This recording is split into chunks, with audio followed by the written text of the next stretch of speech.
Welcome to this week's Preps Preview alongside Justin Conn. I'm Aren. A huge week in week 2. I mean, just as big as week 1, I think, of the number of games that, really let us know what's going on, and nothing bigger than St. T. Maroa in week 2. I think, not a lot of people really gave St. T. credit for even making it a close game, and they come out, score every single quarter, have a lead for most of the game. I think Maroa had a small lead for a little bit, but no bigger win than St. T. this week. I don't know that there's a game in the time I've been at the Herald and Review that surprised me more than that result, considering what we saw the previous week with Tolono just really beating St. Teresa bad and Moreau looking tough against Meridian. And you look at last year's results with and obviously Maroa has lost a lot of guys from that team, but you still, they've just reloaded over the years, and and so now, you don't know quite what to think about Maroa. And in that game, Jack Hockaday had a huge game rushing the ball, and they actually got some decent production out of Montarius and Chad Howell as well on the ground. Yeah. But when they passed the ball, it was bad. They had 20 yards total passing, and then Jack threw 4 interceptions. One, of course, being returned for a touchdown by J.D. Mattingly, who I know had been trucked pretty good by Jack on his touchdown run previously to that. So, St. Teresa's, this is the biggest win they've had in a while. I mean, beating Tolono last year was big, but, man, you beat your rival in a game that you just were not expected to win that game. And so now, I would say I kind of look at St. Teresa maybe as a team. I don't know what to think of them, to be honest with you. But I think going forward here in the CIC, they're going to be trouble. It was just one of those things where I think we ranked them in our top 10 in the preseason poll, St. T. And it was like, well, okay, they lose Christian and they lose a lot of the running backs, and so we don't really know. But I mean, they had a pretty good team last year. They have quite a bit coming back, and then after that Unity game is, I think, maybe a little bit of overreaction a little bit after Unity handled them, so well. But yeah, St. T, made the most of Maroa's mistakes. That they executed a couple trick plays with Patrick Altoff throwing for a couple touchdowns, and then he comes back and makes the most of I think 3 interceptions. Yeah, Patrick in that also game. had 3 interceptions. So a huge game for Patrick Altoff. So yeah, St. T, made the most of what they had, and after a really disappointing week 1. That's as good of a win you're going to have going into CIC play. Another thing about it was, St. Teresa had some talent, and they had some guys that were experienced, like Jake Handley and Mattingly, but they were young. I mean, they have a sophomore quarterback in Fike. They have a sophomore running back in Zach Jarrett, who I know had I think one of the first plays of the game, he had a long touchdown run. So some linemen are in class. Yeah, some sophomore linemen and junior linemen. So, I mean, maybe it took a game to kind of, this is varsity, and then they were more prepared. But, I mean, I think we talked about this. Jack Hockaday threw maybe 1 or 2 interceptions all of last year. That includes the playoffs. And so 4 in one game. And, it's if you kind of start taking it back to the playoffs last year, and obviously Jack was hurt, but they've struggled passing the ball a little bit, and you don't know maybe if they're still kind of working in some receivers, but that's going to be something that Maroa is going to be concerned about, because that schedule's tough. I mean, we knew that going in, but now that loss all of a sudden kind of makes you clinch up a little bit if you're a Maroa fan, because there's a lot of tough games going forward here in the Okaw Valley. So St. T now enters CIC play, and there's a couple other, like the LOVC and the Apollo still have a week before they get into their conference play. But we're just kind of look at each conference and who really, after 2 weeks, positioned themselves well heading into conference play. Now, MacArthur's been playing in the CSA for the last 2 weeks, so I mean they're kind of already in the thick of it. But MacArthur's really put themselves in a good position. One of the few undefeated teams so far in the CS8, and they come into game 3, week 3 against Eisenhower this week. Obviously a Saturday game for the city game. And after that performance against Lanphier, you look at Glenwood and now Lanphier, that defense has really played well the last 2 weeks. Yeah, I think that's been the best thing for them. And then you look offensively at Sean Trez Spates has put up some. I mean, last week you don't see too many bigger games than that. With I think he had like 10 yards of carry on the ground, and he threw for. After the first week against Glenwood, I didn't know if they would throw the ball much, and he ended up with a really nice day passing the ball. And I guess the one issue I would have with MacArthur right now is they're not scoring a lot of touchdowns. They're getting a lot of yards, and it seems like they're bogging down a little bit in the red zone. But I mean, man, when you're moving the ball, you're going to score. I don't think that's I don't think that's going to be a problem going forward for them, especially when you have the talent they have on offense and like you said, defensively, especially they got Seth Sturdivant back. They they looked really good the week before without him, and I don't know that there's a level of defense at this point, that you're disappointed with if you're the Generals. Yeah, I think the turnovers really hurt them once. I mean, they were able to move the ball, like you said. I think the fact that Spates was able to throw as well as he did. That's exciting for that offense, because you think, okay, if he's going to run 23 times and Jaquay Owens is going to run 10 times. Yeah, I mean, they have that is good in itself. I mean, they have a lot of speed, but you kind of want another element, and they really showed that they had that. And they have different receivers that he can throw to that they can make big plays. So I think that offense is pretty well rounded. It's just a matter of, okay, once we get down to the red zone, executing it and getting in. And they had a little bit of trouble with that against Glenwood. They had a late interception. But I think after a couple of weeks, kind of work through these kinks a little bit. As long as they can keep, moving the offense at the rate that they have, that offense is going to look good. And then we'll take a look at the Apollo.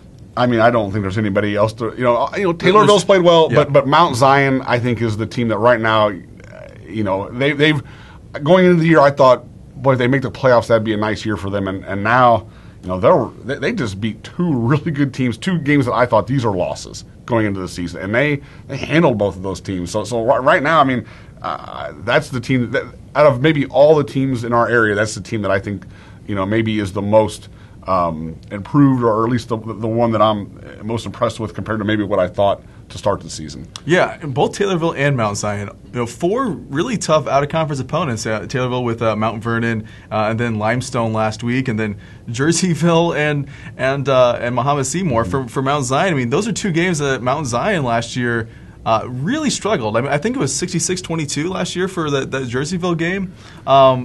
So they were able to score points, but that defense, couldn't do anything. That's a completely different story.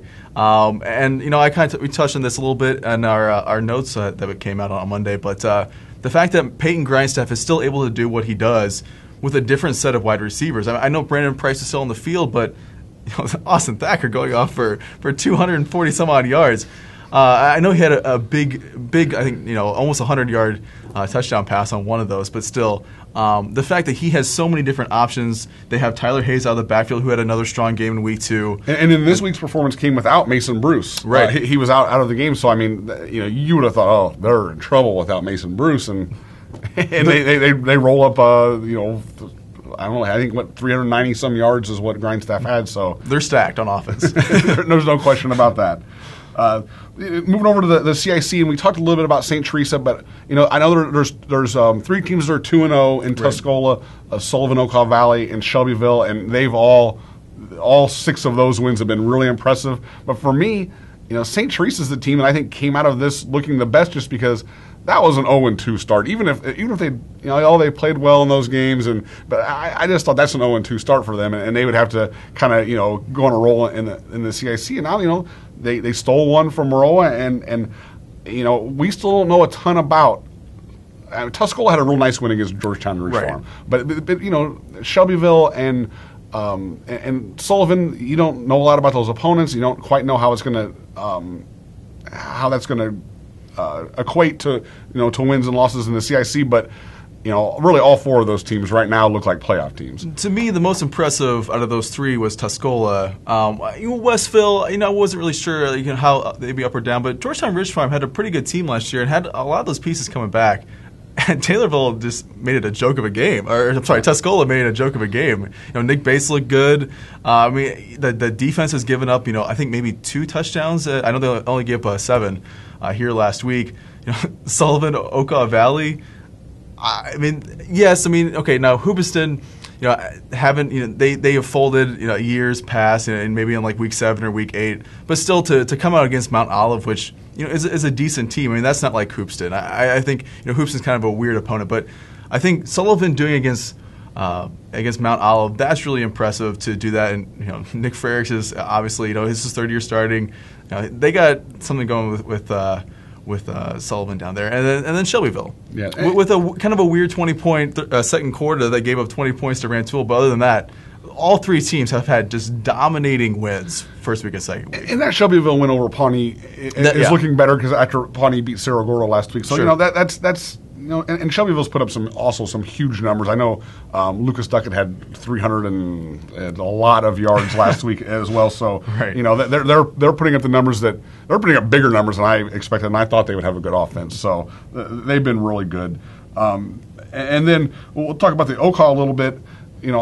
Monticello is 2-0. I think that the win over Macomb is probably a little underrated, considering that is, that's a real football program. They gave Limestone a decent game the previous week. They're 0-2, but they're going to win some games. Macomb's going to win some games. I mean, they have a lot of athleticism. They're huge. I mean, they were way bigger than Monticello, and they just handled them. I mean, they gave up some rushing yards, but I really like Brandon Wildman. I was really impressed with him, and just watching the way Coley Welter coaches a team now that's a little different than he's had these past few years, a little more passing, and he's loving it and getting to run some of the stuff that he's been wanting to run for a long time, and they're a blast to watch right now, and I think they're going to win a lot of games. And it says a lot about that program, how there are some seniors, but I mean you look at like Matt Baker, who's a sophomore, and Tyus Welter, and even Brandon Wildman is a junior and had only played a handful of games. The fact that they've come in the first couple of weeks and really haven't looked like there's any hitch whatsoever, and getting off to these two big wins with a pretty young group of skill players there at Monticello. That's impressive that they're able to just kind of come out of the gate and be as good as they are. No question about it. In the LOVC, definitely for me, Sangamon Valley is a team where I liked them to start the year. I did not think they would start the season 2-0, though. I thought they would get a lot of their wins on the back end of that schedule. But they're 2-0 right now. They have a tough one coming up against Momence, right. But the way they played against Oblong last week, and I was only able to watch a quarter of that because of the weather that night. But man, they do some nice things, and I really do think we wondered some of these teams that played in conferences that were against bigger schools, and that kind of goes with MacArthur as well. I don't think there's any question that these programs have been helped going into these new conferences by their old conference. I think there's no question that Sangamon Valley, those guys have really played 2 years against, beat their heads against the wall for 2 years, right. One win in 2 years against the Sangamo Conference, and now, they're showing that if we're playing some teams that are like us, we have guys. It'll be really interesting to see how the Storm defense, handles Moment's offense. I mean, they scored over 100 points in 2 weeks so far. And defensively, I think they gave up a touchdown. I think that first week, and only a touchdown this last week. So that defense has looked just as good as the offense. But Moment's definitely a tough opponent, and it's kind of good. I think after 2 weeks, and you kind of ramp up the play a little bit before going against the rest of Little Okaw. For me though, I think Arcola has looked just so impressive. Clayton Schrader has been putting up some massive numbers after 2 weeks, so it's so weird because you look at this Little Okaw and you're like, well, okay, Argena, defensively they've been really solid. Cerro Gordo has, they're 0-2, but those have been two really close games. I mean, I think 4 points between the two games. Arthur comes out and looks like the Arthur team that we thought they would be in week 2. I still don't know though. I really don't know that Northwest division. I really don't know how that's going to play out once they all start to play each other. I was going to say the exact same thing. I think that was a conference that going into the season we were like, I'm not sure what's going to happen, and through 2 weeks. I like Sangamon Valley, but I still don't quite. I mean, they can still end up losing to Cerro Gordo, Arthur, Argena, and that's still a conference where it's going to be real fun going down the stretch, kind of watching who finally rises to the top of that one. Yeah. And then Little Illini, I don't think there's any real surprise that Casey, Westfield, and Robinson have been dominating or been good, but Newton is a team that we kind of liked going into the season, or weren't.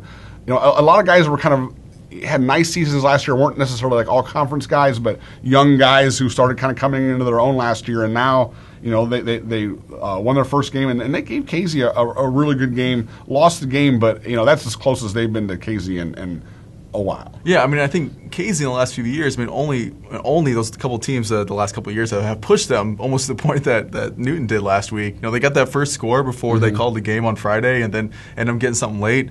Yeah, that's a pretty nice improvement. I mean, it's still probably a disappointing loss for Newton. You know, they want to win, but I mean, that's a pretty good showing against a team like Casey Westfield. Exactly. Talking about this week, shifting gears a little bit, it does seem like the schedule gets a little more, maybe a little more predictable this week, where some teams that are finally playing each other to play each other before. Yeah. so which is almost like a little bit of a letdown after the excitement of the first 2 weeks. But there's still some really good ones. I know one game we're looking at that we really like is the Tuscola at Sullivan Okaw Valley game, and I think that we're going to find out a lot about those two teams in that game. In Sullivan, I mean, they haven't had a signature type win in a long time. This is the first time they've been 2-0, I think, since the last time they made the playoffs, which I'm blanking on the year now, but it's been more than 10 years. I mean, it's been a long, long time since they made the playoffs. And you know, the way they played these first 2 weeks, you know, I still got to like Tuscola in this one just because they're Tuscola, and they're, you know, that program is used to being in this spot while Sullivan's not. But, you know, you got Gerald Temples, who is used to this as Sullivan's coach, so that's going to be a fun and interesting matchup. And you look, I mean, this is the week one matchup from last year where I think Tuscola won, I think 23-16. It was a real close game last year, and, you know, we really didn't know much about Nick Bates. You know, he had one of those games and that you kind of saw, okay, you know, that was the start of the sophomore year that, you know, he kind of broke out. But, you know, Sullivan, that's a tough loss. You know, they had a pretty good group of juniors that year that are now seniors that I think there's a little bit of, you know, revenge on the mind of getting that really close week one game back. You know, obviously MacArthur Eisenhower, you know, you can't, you know, we kind of talked about last week, you know, SHG is just kind of a different animal. And, you know, the game that they had against Eisenhower, you know, I really don't take too much out of that. SHG is probably the Class 5A favorite. Oh, yeah. And, you know, you're not going to – it's really good, you know, the showing that Eisenhower had against Rochester, I would take more from that game than I take from the SHG game, just because SHG, you know, they were practicing before the game over at Milliken's Field. I mean, they were ready to go. SHG has Gabe Green at quarterback, who's a Division I. You know, he's going Division I. You have Quinn Oslin, who's going to Minnesota, who's on the offensive line. They have some really good those running backs. I mean, there's 2 or 3 really good running backs that would start for almost any team.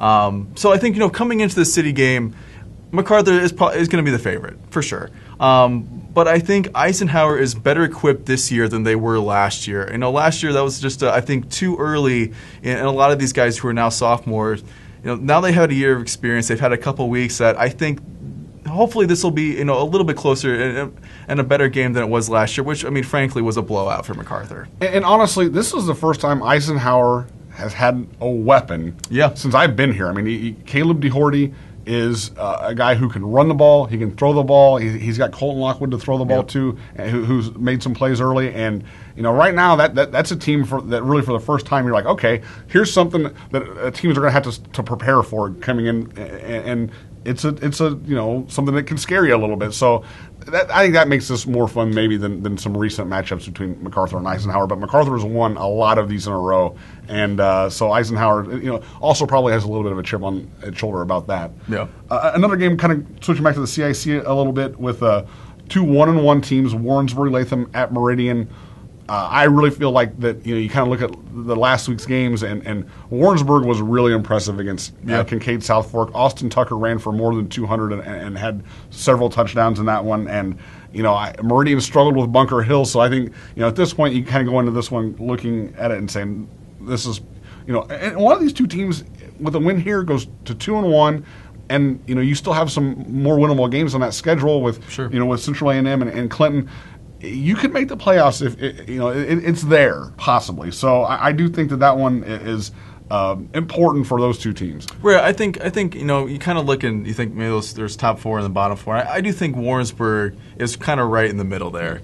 And if they can come out and show, okay, once we get into CIC, you know, these, you know, we can kind of maybe break into the top 4. I mean, that would be really impressive for Warrensburg after, you know, the last couple of years that they've had. You know, they got a lot of, you know, guys that have experience coming back. Yeah, I think this will be a really good, you know, measuring stick of a game to see how much they've come, and especially those last 2 years where it's been, you know, kind of up and down. I know they got a couple wins late last year, and they can carry that momentum with this huge win against South Fork. Yeah, the Cardinals could make it, like you said. I think they're right in the cusp of making the playoffs. So make sure to check out Pick'em. We're in our third week, and I know some of us have had a tough week. So I've had a tough 2 weeks, no doubt. So make sure to check that out and make your picks. I'm sure you'll beat Justin, so that's incentive for something. This is my comeback week.